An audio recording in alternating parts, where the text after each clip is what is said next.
Well, thanks for joining us for the Q&A podcast produced by C-SPAN. I am your host, Peter Slen. Our guest this week is travel writer Rick Steves, who in 1978 traveled the so-called Hippie Trail. That podcast begins in a moment.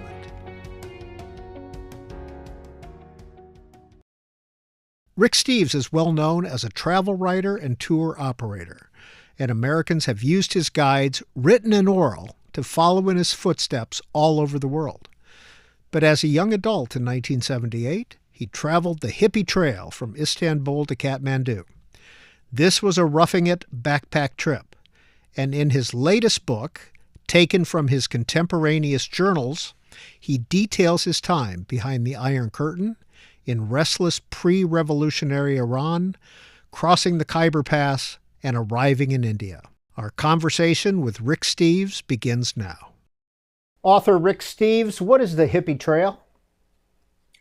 The Hippie Trail is the epic road trip that hippies and backpackers, young people did back in the 60s and 70s, taking you from Istanbul to Kathmandu. It's back when the Beatles were going to India to hang out with the Maharishi Yogi, and it was the trip of a lifetime for a lot of people. How did it become a thing? Was it the Beatles? No, people were doing it before. I think there was a lot of people in the Western world that were a little bored with their homogeneity and how everything was predictable and comfortable, and they wanted to get out and experience the world. They wanted to be close to the ground. It was sort of when I look back on it, it's just like people wanted to be out there getting their fingers dirty in the real world. It was kind of like celebrating not knowing where you're going to sleep tonight, and lousy hotels, and scary border crossings. And the end of the rainbow for all of us was Kathmandu. And that's sort of like the hippie nirvana. And you describe in your book on the Hippie Trail, Kathmandu as the Mecca of freakdom. What do you mean by that? Well, freaks is the old word for hippies. So there's a lot of freaks on the road. And not that I was any great hippie, but, I sure enjoyed it. It's, a lot of backpackers just end up staying somewhere, and they stay there so long they no longer get homesick. It actually becomes their place. And you'd hang out in, if I remember correctly, you'd hang out in Kathmandu, the capital of Nepal, until your visa expired, and you had to go down to Goa to leave India and Nepal and re-up your 90 days you could stay or whatever. And then you go back to the Mecca of freakdom and hang out some more. I was on an itinerary. I didn't hang out there forever. I had to get home and work. But I was 23 years old. I'm 3 times as old as that right now. And it was the best trip of my life. And I did that trip before I was a travel writer. I've spent 100 days in Europe ever since I graduated from high school. For the first 4 or 5 years, I was just doing it for kicks. My piano students would not practice in the summer. I'm not going to fight that. I'm going to Europe. I'll see you in September. And then eventually I learned about how to travel well, and I've been teaching travel ever since. This was the sort of foundational trip that made me friends with the world. It provided that compost pile of experiences. And when I look back on it, it was from that grew my passions for teaching experiential travel that can be transformational. I love the idea that you learn about your home more by leaving it and looking at it from a distance. And it's a healthy thing to do. And I'm just committed to the idea that if everybody could travel, especially, in their youth, they could figure out more and better what their place is in this world, and also they'd be more appreciative of things back home. And I think we'd have a different political landscape today than we have right now if everybody could travel before they could vote. Well, the year is 1978. You're 23 years old. Who were you and what were you doing? I was a piano teacher in a small town half hour north of Seattle called Edmonds. I'm looking out at it right now. I've traveled a lot, but I can still see my junior high school right over there. And I was a privileged suburban American kid, and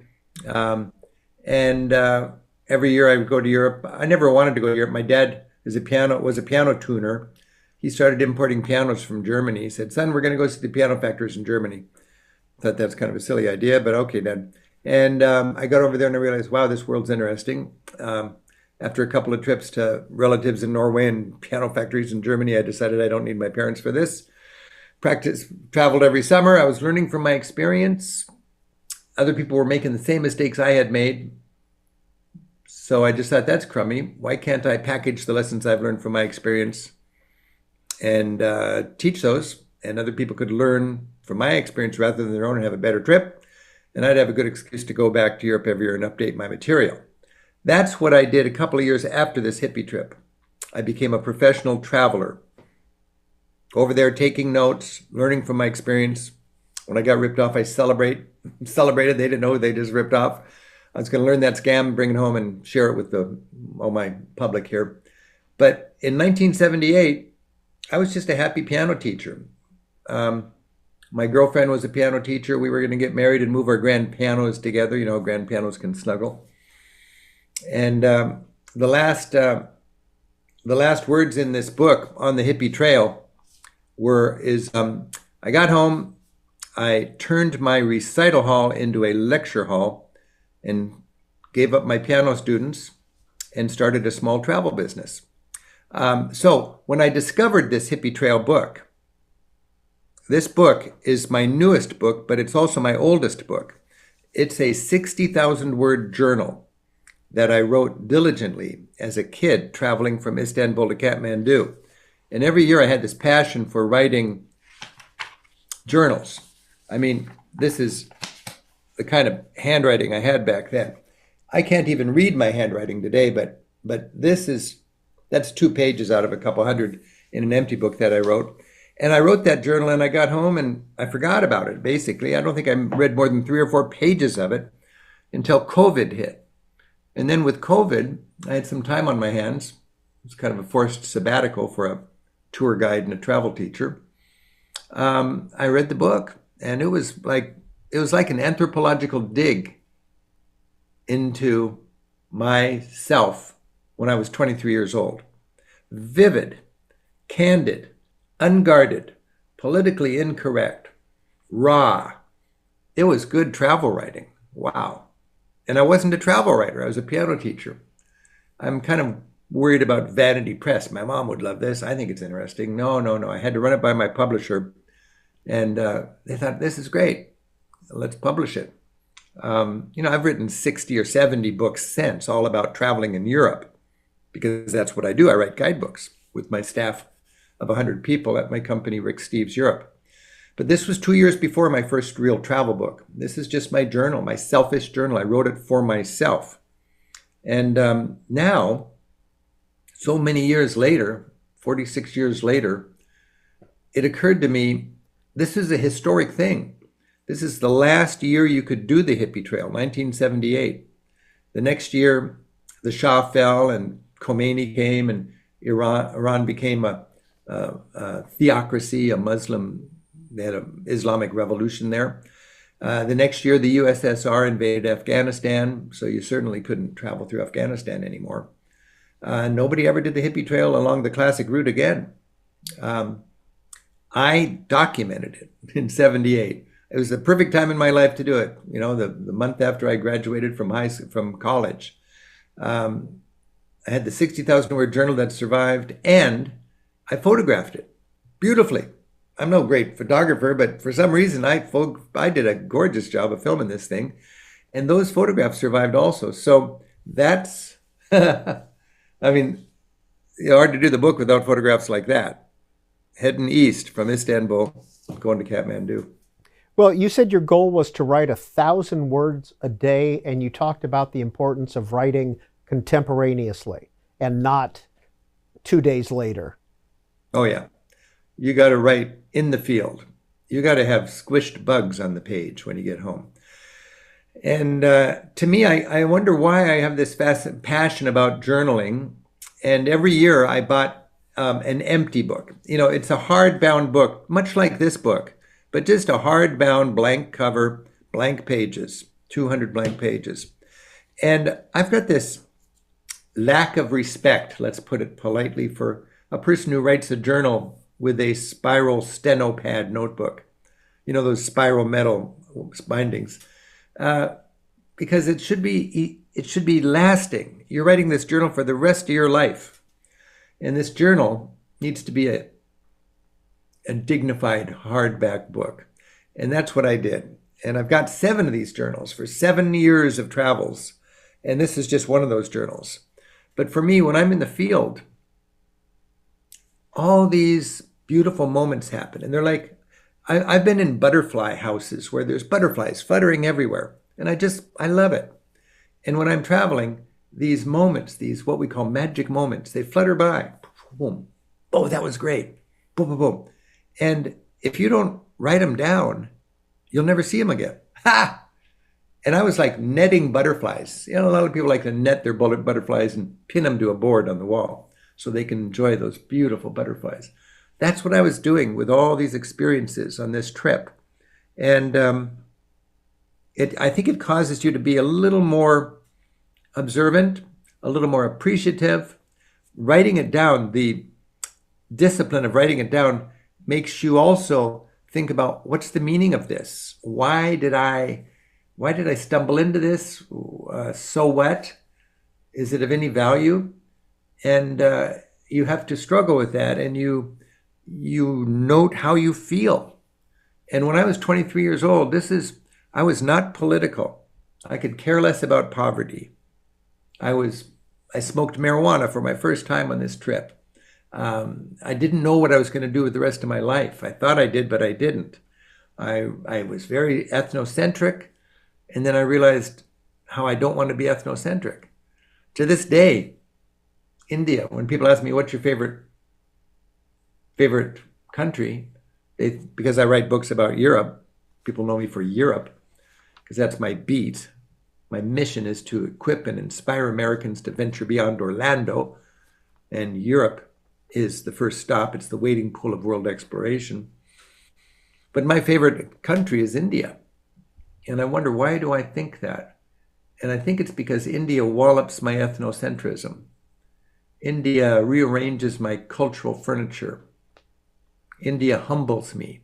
It's good for an American who finds so many truths to be self-evident and God-given to get out there and realize we're not the norm. The world's not a pyramid with us on top and everybody else trying to get there. We're good, but so is everybody else. We're just 4% of this planet. There's 96% out there, and it's good to get to know the neighbors. That's really a beautiful thing about taking a trip like this. And that's a beautiful thing about writing down your thoughts. Because you have thoughts that you can read years later and you go, wow. Not to mention the practicality of having a document that rekindles those memories. So 40 years later, 50 years later, you can get that book out and read it, and it's like you're traveling again. Well, from your 1978 journal on the Hippie Trail, India. Words can't explain my joy as I stepped across that happy tree-lined border. I dreamed so long to experience this enchanted subcontinent, and now I was here. I know I could have just flown to India, but I'm glad I endured the overland road, even though there were many moments, long moments, when I thought the whole idea was a stupid mistake. Ah. Peter, that right there, whatever you read, that was a paragraph out of the book. That's a good reason for writing a journal that captured my feelings. I remember with my buddy, Jean, we had traveled together before. All the fun kids were on the islands in Greece having a big, long, extended party. We kept trekking, trudging, battling our way east. When I left Istanbul, it was clear to me nobody knew I existed between Istanbul and Seattle. And I didn't know anybody who existed between Istanbul and Seattle. There was no internet, no parents to come in and help you, just a few traveler's checks in your money belt. And we headed east. And it was hard. We were sick. and there was scary borders. And we kept thinking, we could always turn around and just in 3 days we'd be back in the Greek Isles where all the parties are. In 4 days, in 6 days, we could be back in the Greek Isles. But we kept moving. And I had tried to do the trip a couple of years in a row before that, but I found excuses to bail out and go back to Europe. I'm so glad we pushed through. And it's the oddest thing, what you pick that paragraph you just read. When I reached the border of India, it was the biggest high five moment. It was like coming home. And I don't know why. To this day, I'm not sure why. Part of it might have been English speaking, former British colony. Part of it might have been the infrastructure that Britain left there. But I think it was more that it was this Hindustan. It was a subcontinent of 1 billion Hindus. And there's something fragrant about it, something delightful and joyful and chaotic. I'm really interested in tectonic plates. From a geological point of view, the world is a bunch of tectonic plates, and when they come together, that's where you've got earthquakes and volcanoes and all sorts of excitement. Well, you can think about a lot of tectonic plates on this planet. You can also think about tectonic plates as where cultures come together. And I love cultural tectonic plates. I love the Rock of Gibraltar in southern Spain and Morocco and the Strait of Gibraltar. That's the only place, the top of the Rock of Gibraltar, where you can see 2 continents and 2 seas coming together at the same time. You got all sorts of action there. You got 2 bodies of water coming together. Choppy tide drips bringing lots of food for the fish, little fish, big fish, fishermen. Lots of trade. Lots of wars and people charging across that strait. The Moors coming in 711. The Christians pushing the Moors back into Africa in 1492. Tectonic plates. To this day, that's where Islam meets Christendom. You talked about. Well, let me just finish, because the thing is, when I went from Afghanistan over Pakistan to India, that's 2 tectonic plates there of cultures. I remember being aware that I had just traveled through what is basically Islam, from Istanbul to Afghanistan, all burned off, all brown, all arid, a forest of minarets and a cacophony of calls to prayer. It's a beautiful experience. And then we come through Khyber Pass. Khyber Pass is the fabled mountain pass that takes you out of Afghanistan. And ahead of you is this plush, lush, monsoon-soaked, vast subcontinent, India, with the whole Hindustan culture. And I remember leaving Islam, coming into Hindustan, thinking, wow, I'm so thankful I'm here. And there's so many adventures ahead of us. And that was why it was a big hi-fi moment crossing into India, I think. Yeah, thanks. Yeah, you talked about the big cultural divide crossing from Pakistan into India. What was that cultural divide? It was going from, as I just said, from the Muslim world to the Hindu world. And there was not a easy time in history for the people in India. When India got its independence, it decided to sort out their culture and kick all the Muslims into Pakistan and then take all the Hindus into India. And it was a very hard transition period. And today you've got Muslim Pakistan and you've got Hindu India. You've got Kashmir, which is a disputed area, which is ruled by Hindus but populated by Muslims. That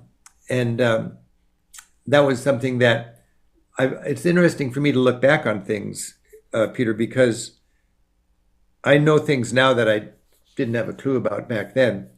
And it's fun to look back on it with the help of the journal and see how naive and green and uneducated I was. But it's the growing pains of a global perspective, of gaining a global perspective. And I've got this notion that culture shock is a good thing.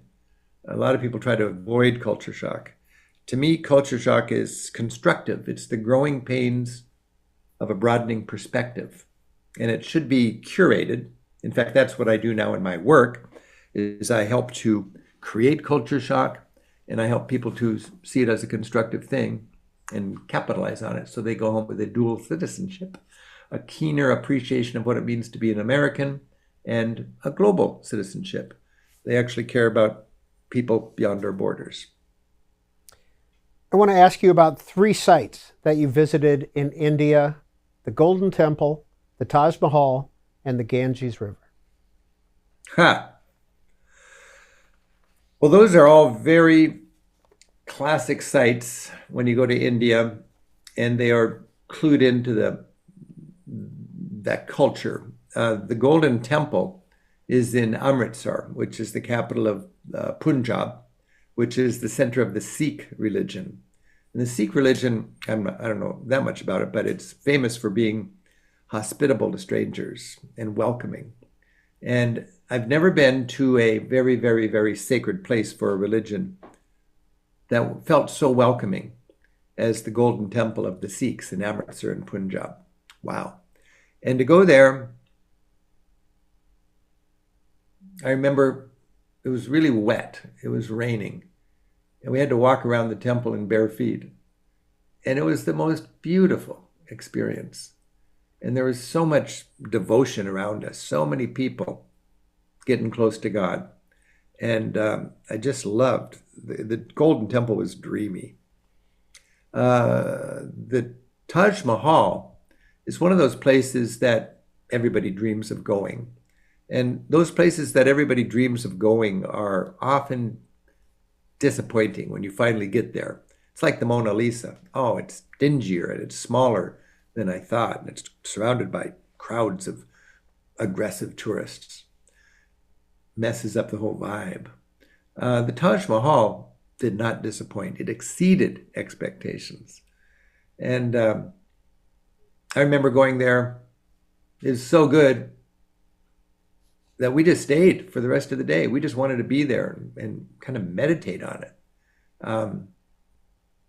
And also to learn about why it's there and so on. I mean, I'm really into this idea that the more understanding you bring to your sightseeing, the more you get out of it. And the Ganges River is a very holy place for Hindus.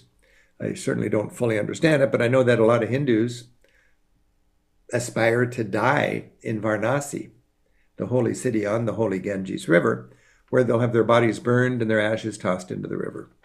As tourists, you go to Varanasi, it's one of the top sites in India, and you get up at the crack of dawn and you get into little voyeur boats. It really felt like voyeurism. All the Western tourists from Christendom up with the crack of dawn, sailing down the river to watch the Hindus do their rituals on the stairs, the ghats that lead into the Ganges River. It's a muddy, mucky river. People have it's a wet t-shirt contest of very old and wrinkled people. That's what it is. And it's also a very holy place. And people ignored us. We were sitting in the boat, gawking, marveling. And then you get off the boat and you walk up to a bluff where you see the smoke coming up, and that's where they're burning the bodies. And you realize, yeah, this is a big deal for Hindus. People end their lives in Varanasi on the banks of the Ganges. It was a beautiful experience, even for a 23-year-old knucklehead. It was great. Spiritual experience? For me, it wasn't so much of a spiritual experience for me. For me, it was a perspective broadening experience to gain an appreciation that there are a lot of different religions on this planet, and everybody's struggling to get close to God, their heavenly maker. And I work very hard in my travels not to judge religions that I don't understand. There's a lot of religions. I'm a Christian. I understand, how Christians try to get close to God. And I respect that other people in other cultures try to get close to God in other ways.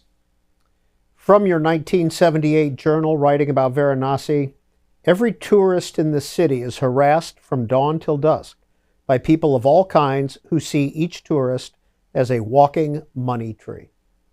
Yeah, that's exactly it. Who wrote that? That is really good. That's a reality when you're traveling. And much as we were just poor ragamuffins, we were doing this on $3 a day or $5 a day or something like that. Much as we were ragamuffins, we were wealthy compared to the people around us, and they knew it. And I didn't fault people for trying to rip us off, because their lives were tough and our lives were easy. We were just having an adventure. If we lose our camera, we buy another one. Yeah, but that was, this was a chance for us to immerse ourselves in that rough world. Peter, repeat the end of what you asked there so I can answer your question properly. No, I just read the quote and you just answered it. We talked about what you experienced in Varanasi. But let's go back, Rick Steves. This is 1978. 10 countries, 56 days. Travel was not as easy in 1978 as it is today. How much planning went into this 3,000-mile journey? I'm all about planning. I write guidebooks about how to plan your trip to Europe. And the more you plan, the more you can be flexible in a way that's not regrettable for the overall smartness of your itinerary and so on. But that's European travel. I do not teach India because it would be very frustrating. India is a personal experience. You can't predict how India will impact you. You can't bottle India and put it on a tour bus itinerary. I can bottle Germany, I can bottle Ireland, I can bottle Portugal, no problem. I know what turns people on in France, but India is a very personal experience. So we didn't plan. In fact, we didn't even have any information. There were a few guidebooks out back then, but on the Hippie Trail, there was really nothing very good. And I think that there are certain takeaways from this trip by Rick Steves before he was the Rick Steves that people know. I was a piano teacher. I didn't want to be a travel writer. I wanted to be a piano teacher. I loved it. I, on the road, gained a real appreciation for the value of travel information. On a long bus ride, I would walk up and down the bus, and any tourist, any traveler, any hippie, I would see if they had any information. I'd borrow it for the bus ride and read it, scour it, because I needed information. Before this trip, I took a class in the free college at the University of Washington. It was just where people make their own classes and share them. And this guy had done the Hippie Trail. He was older, smart old hippie. And he had the experience, and there was 20 kids in there taking the class because they were going to do it and they wanted to learn from his experience. He was so lazy, disorganized, didn't appreciate the value of his experience for us having a better experience. And I left from that class actually angry. I don't get angry that much. And I was angry at that man because he had the information and selfishly would not share it with us. And we even paid to sit in front of him so he could share. And we needed that information. And I remember I got home from this trip, and the next semester, I had written a class called European Travel Cheap, where I would take the experience I had learned from the School of Hard Knocks, design that information, and share it with other travelers. And it became one of the biggest and most popular classes in the experimental college at the University of Washington in Seattle. And that was my first big gig as a travel writer. And from that, I'm doing the same thing today. I've just got 100 colleagues at Rick Steves Europe who are great travelers and really smart and mission-driven like me. And we got technology beyond our wildest dreams to amplify our teaching. And we appreciate the value of information. But I think I took home from that trip, Peter, an appreciation of information for people to travel well. And that's kind of turned me around because I decided I can provide that for what I consider the wading pool for world exploration for Americans, and that is Europe. But on that trip, we didn't have information. We had a map. We'd pull out the map every day, and we'd see how far we'd come on that road from Istanbul to Kathmandu. And we didn't measure the distance to Kathmandu by miles. We measured the distance to Kathmandu by how many borders do we have yet to cross. That was the big deal. The borders were the hurdles. What was it like crossing a border in 1978, especially when you're talking about the Iron Curtain and the Cold War and foreign cultures? Crossing the border, it was an adventure that you had no control over. It was a test of your travel savvy.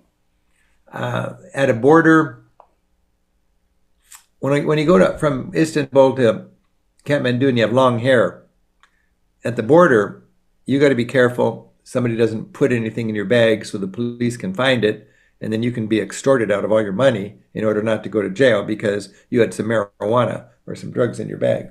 So instead of having your bag on the top of the bus, you'd have your bag on your lap as you approached a border. And you would go through it and you would make sure there was nothing illegal in your bag that somebody had put there in order to get you at the border. At the border of Afghanistan,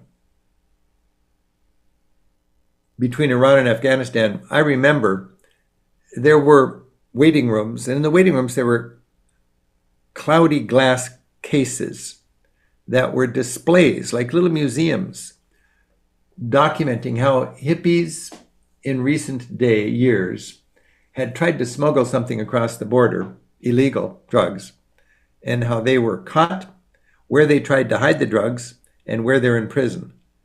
And this was scary. You'd sit there waiting to get your passport stamp, looking at these little exhibits of fellow travelers who are in jail now for getting framed, or maybe they were smuggling drugs, who knows. But that was scary. When you cross the border, you don't know, you have to change money back then. And you've only got so much money. If you get ripped off, you don't have money to fly from India back to Europe to get home. That was really a little scary. And when you cross the border, you don't know what color the current currency is in Pakistan or in Afghanistan or in Iran.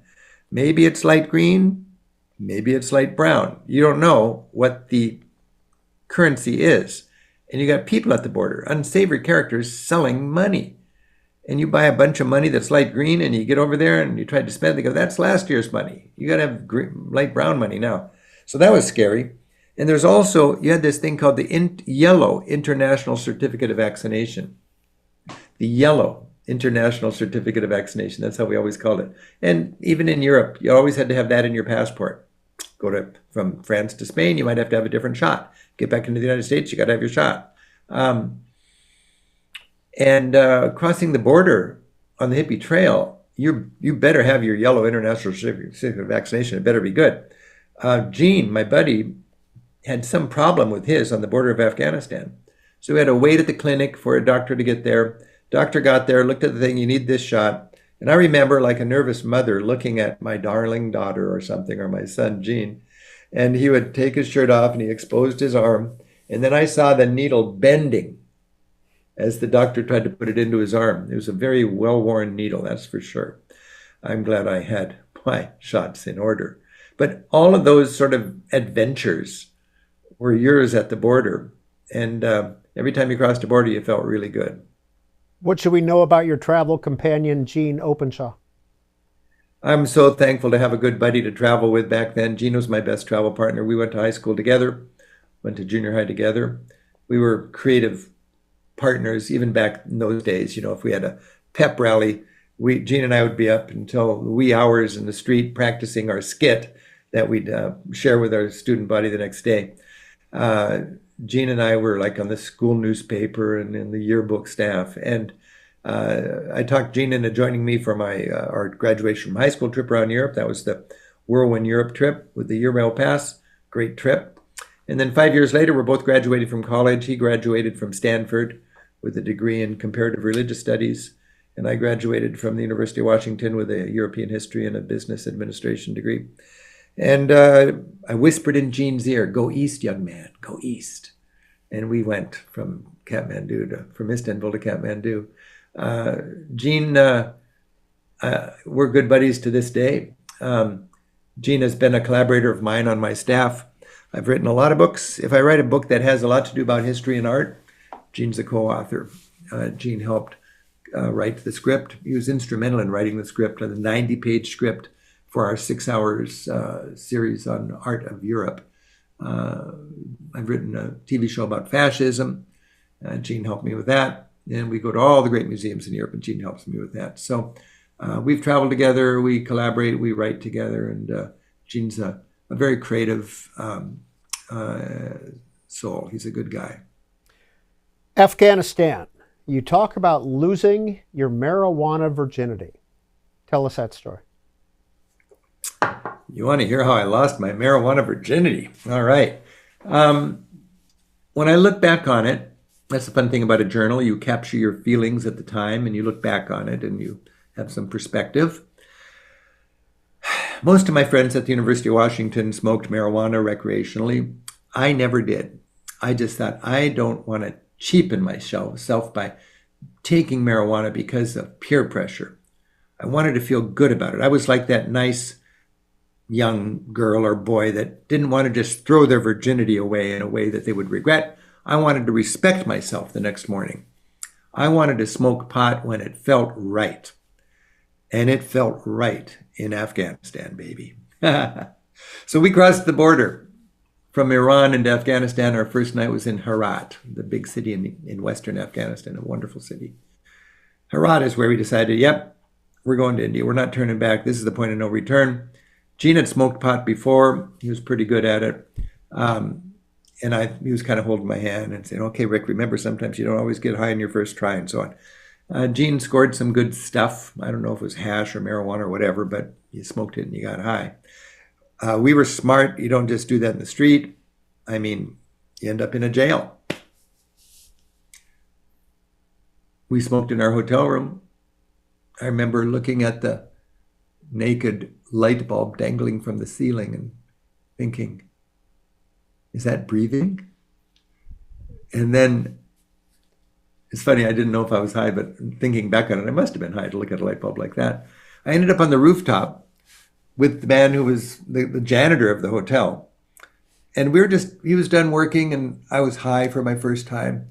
And I remember looking up at the sky and both of us marveling at how bright the stars were. And then down below, as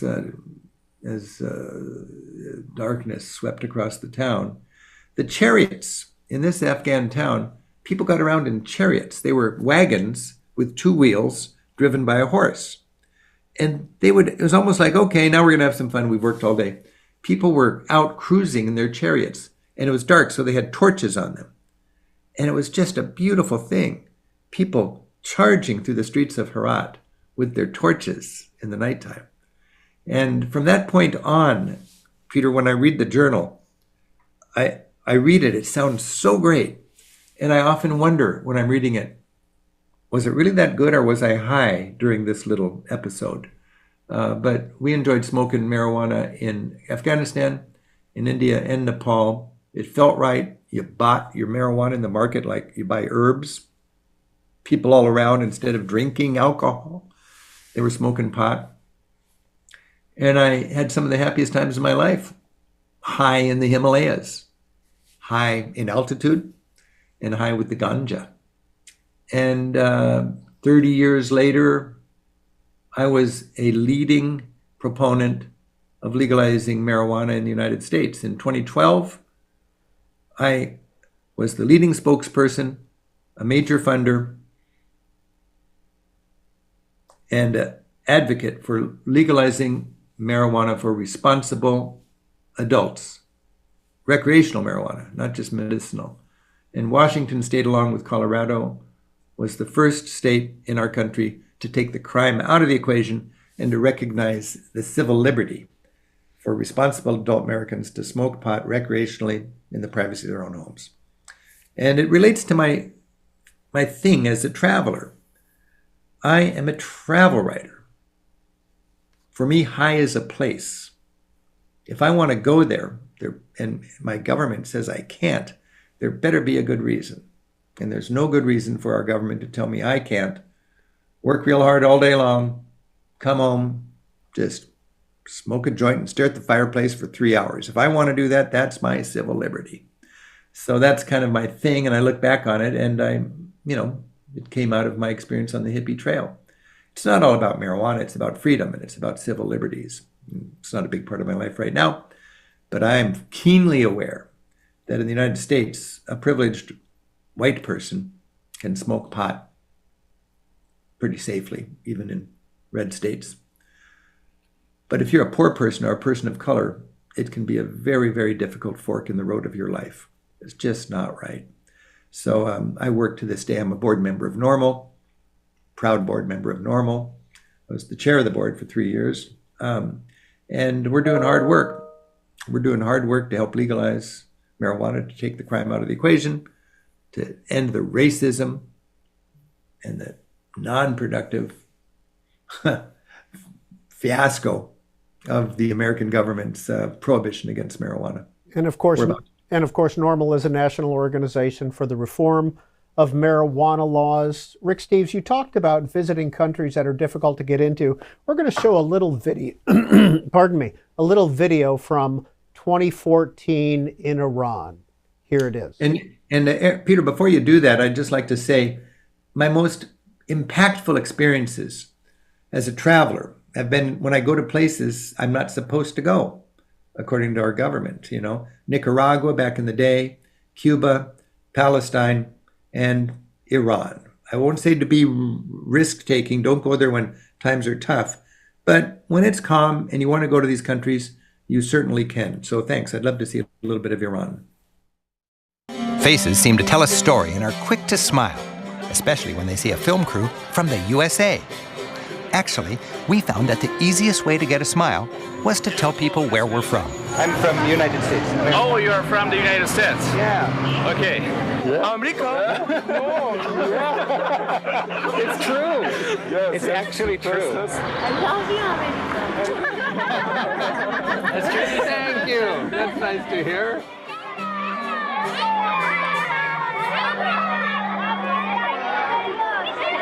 I was impressed by how the people we met were curious and eager to talk. Young, educated people are internet savvy and well-informed about the West. They generally spoke some English. Anywhere foreigners went, signs were bilingual, Farsi for locals, and English for everyone else.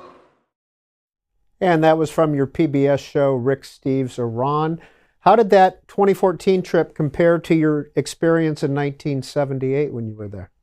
Peter, when I went across Iran in 1978, I was not tuned in to politics. I saw portraits of the Shah in markets with these cheap glass frames and so on, and they did seem fragile. I had this image of an earthquake, a political earthquake hitting, and all of those portraits that people buy in the market for their dictator crashing to the ground with broken shards of glass everywhere. That was my image. But I really didn't know the context, or I wasn't that interested in it. Of course, I went to Iran much, much later with my TV crew, making a 1-hour special for public television, which, by the way, anybody can see anytime if they support public television and they go to the PBS Passport app. And if they don't have that, they can watch any TV show I've ever made, 150 shows, for free on my website at ricksteves.com, including my show on Palestine and Israel, my show on world hunger, my show on fascism, and my show on Iran. When I went back with my TV crew, people said, "Why are you going to Iran?" And I was a different person then, as an older, more tuned in and politicized global citizen. And I said, I'm going to Iran because I think it's good to know people before you bomb them.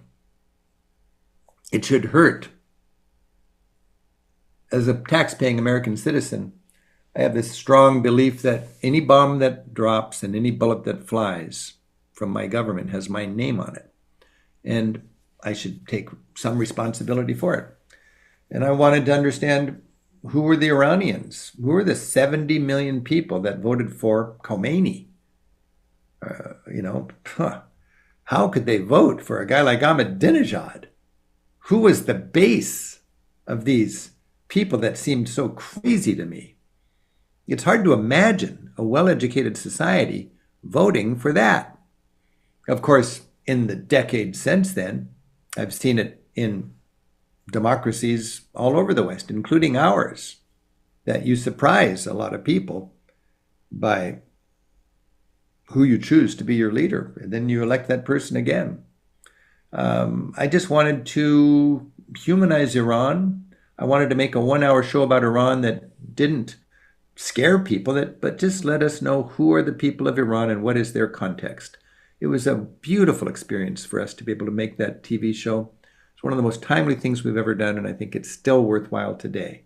Again, it gives context so we can understand the news as it unfolds. Iran's a beautiful society. I've never been in a country where we were so warmly received on the streets with our TV camera.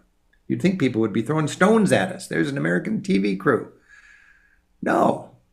I mean, we were stuck in a traffic jam, and one day I remember it was just silent. We're sitting in the middle of the freeway, and the man in the next car asks us to roll down the window, and he hands over a bouquet of flowers, and he says to my driver, "Give this to the foreigner in your back seat and apologize for our traffic." I thought, wow, that doesn't happen in Seattle where I live. And that was just a different Iran than a lot of Americans experience. Our understanding of Iran was taught to us by Ted Koppel in the Iran hostage crisis. That was a media circus, and we all bought it hook, line, and sinker. It's a terrible thing when they took our embassy and so on. But we had no context. We had no understanding of what drove those people. And that's a long story. That's a whole other interview. But wow, when you travel, you get clued in. Muhammad said, "Don't tell me how educated you are. Tell me how much you've traveled." I like that. I like that. Travel. It connects us with the other 96% of humanity. And it lets us not be afraid of the rest of the world, but it lets us be engaged with the rest of the world, to celebrate the world in all its diversity. Wow. This is something that is very, very positive. And I'm so thankful I found my niche. And I've been able to work really hard with really good people to inspire and equip Americans to, as I said earlier, venture beyond Orlando. There's one guidebook that outsells my Rick Steves Italy guidebook here in the United States. And that guidebook is the guidebook to Disney World. And you know, I can't compete with that. That's La La Land. That is La La Land, baby. And what I teach is reality travel. So you got a choice. You want to see the world, you want to see the road as a playground? That's fun. Or you can see the road as a school, and you can see the road as church or synagogue or mosque. In other words, you can be a tourist, you can be a traveler, or you can be a pilgrim. I don't think you should be all of any of those things. I think you should just mix it up and not just have fun when you're traveling, but to have transformational travel experiences. Travel in a way that you take home that most beautiful souvenir, a recognition and an appreciation that this world is filled with joy. It's filled with beautiful people. It's filled with love. It's filled with need. It's filled with opportunities to work together. I love that. I'm so thankful for that. So get off the main drag, correct? Yeah, get off the main drag. You want to go to places where you're not seeing cultural cliches on stage designed for tourists to take photos of, but you want to see reality. You want to be accepted not as part of the economy all the time, but part of the party. You want to talk to real people, not the woman in the hula skirt that puts a lei on you when you land in Hawaii. You want to meet real people. You want to go to a pub and buy a drink for somebody and learn. Let them learn by talking to you. You want to go to a piazza in Italy and meet 3 students from the university there. They're all hanging out, and buy them all a spritz. It costs you $10, and you're the most popular kid on the block. You want to not have what I call road bias. If you travel on the main road through a town or whatever in your travels, you see everything that has the money or the purpose to be on the main thoroughfare. It's legit, but it's not everything. And if all you see going through a country is from the main drag, you've got road bias. If you get off the road, to the left or to the right, off the grid, away from the tourism, that's where you see the other side of that. And I think that's vital. I think the most beautiful experience happens when you go off the grid. There's a chapter in the Rick Steves on the Hippie Trail book where Jean and I decided we were in Delhi. We just wanted to get to a place that had never seen another tourist. So we went out down a nondescript road on a tiny bus, and our goal was to get to a little hamlet where when we tried to get off the bus, everybody on the bus said, "Oh no, excuse me, no tourist has ever got off the bus here." That's exactly where I want to get off the bus. And that's what we did. And then you walk through that town and you have serendipity tripled. You're making travel experiences because you're going to a place where you're like from another planet. It's big news. There's no museum. There's not a turnstile in town. There's not an English menu in town. But our visit is something I still remember quite vividly. And I would bet the people in that community still remember us 40 years later. What's the cover photo on the book on the Hippie Trail? This photo is getting on a bus in the border between Iran and Afghanistan. And that's the kind of travel that we ad-libbed all the way across. You couldn't do it with an old hippie bus. They had bus loads of tourists doing it from Istanbul to Kathmandu. That would have been terrible. I'd be hanging out with 20 other hippies. I wanted to be immersed in the cultures.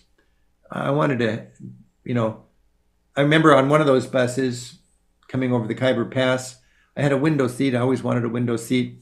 There's a big window. The window collapsed into the wall below me. I could put my arm on the sill like Mona Lisa looking out over her beautiful terrain.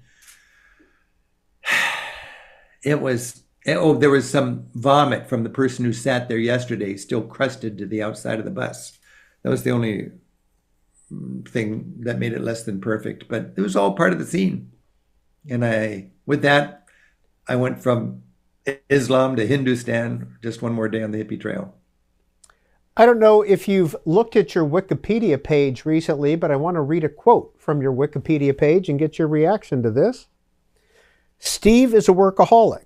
After long days of filming in Europe, he has been known to slip script revisions under the crew's doors at 2 a.m. in the morning, then to ask about them at breakfast for feedback. On long car rides, he sits in the back seat and types opinion pieces.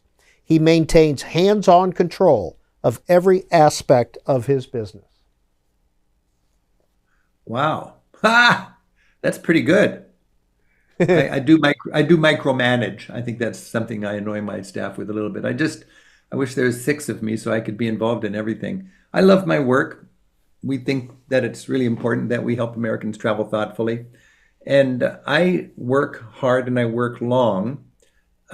People say, when are you going to go on vacation? I have so much fun with my work. I get to collaborate with so many good people. I'm doing things that I think are meaningful and helpful now. And I love making TV shows. In a couple of weeks, I'll be in Istanbul and I'll be in Rome making new TV shows. I got my scripts. I got my scripts right here. This is Rome. And I've got to, I was up last night pretty late working on that. And I don't complain about it. This is my life, and I'm really thankful. Yep.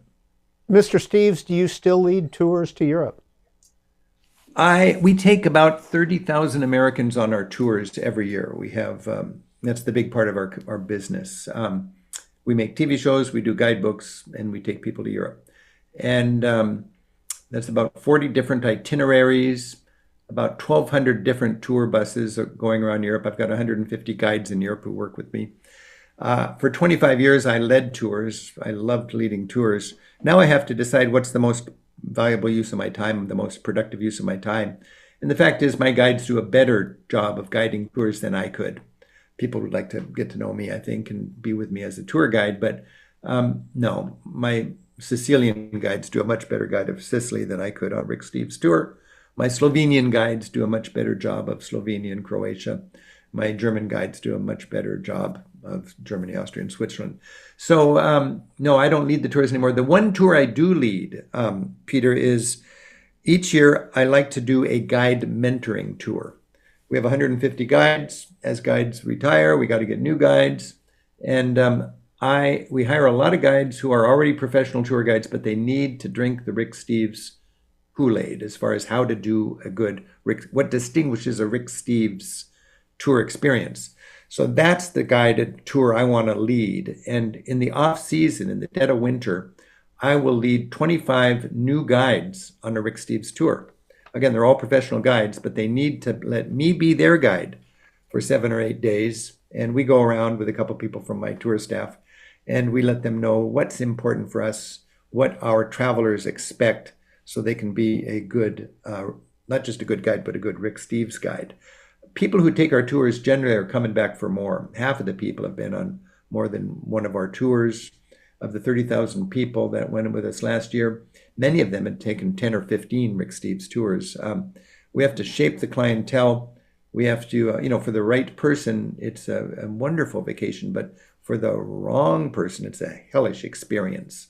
And we don't want the wrong person to get on the bus. So we have to make sure we advertise it very honestly. And we have to have guides that provide the same consistent, intimate, experiential, respecting the culture, curate culture shock experience. And that's what our guides do on a Rick Steves tour. So I'm really proud of it.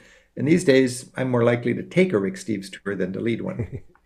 Now, I have been told that even with all your frequent flyer miles, you still fly coach.